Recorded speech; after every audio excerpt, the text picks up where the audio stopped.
Assalamualaikum warahmatullahi wabarakatuh.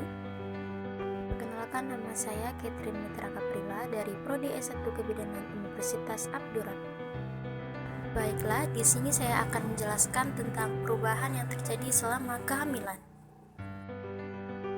1. Pada sistem integumen. Pada kulit terjadi perubahan deposit pigmen dan hiperpigmentasi karena pengaruh melanosit stimulating hormone atau hormon yang mempengaruhi warna kulit pada lobus hipofisis anterior dan pengaruh kelenjar suprarenalis atau kelenjar pengatur hormon adrenalin. Hiperpigmentasi ini terjadi pada daerah perut atau disebut dengan striae gravidarum. Garis gelap mengikuti garis di perut atau disebut dengan linea nigra. Pigmentasi ini juga terjadi pada areola mamae, papilla mamae atau punting susu, dan pada bagian pipi. Setelah persalinan, hiperpigmentasi ini akan berkurang dan hilang menurut Kurmalasari 2015.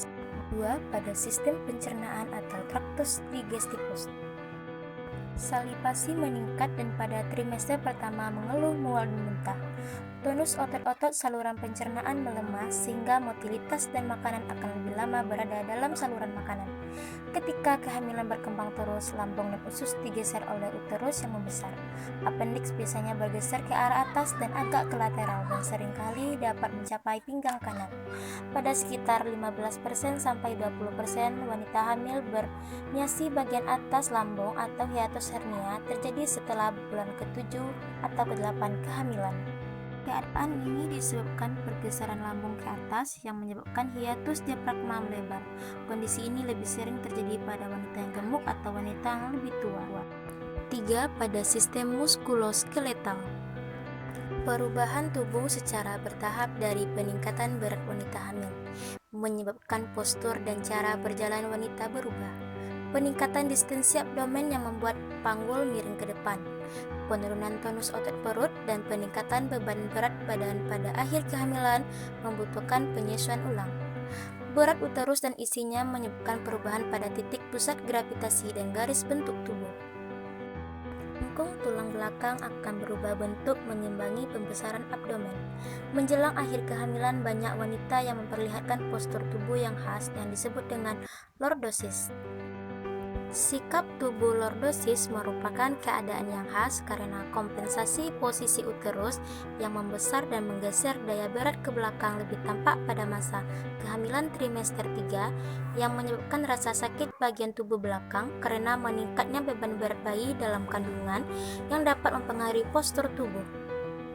Bayi yang semakin besar selama kehamilan meningkatkan tekanan pada daerah kaki dan pergelangan kaki ibu hamil dan dapat mengakibatkan udem pada tangan yang disebabkan perubahan hormonal akibat retensi cairan.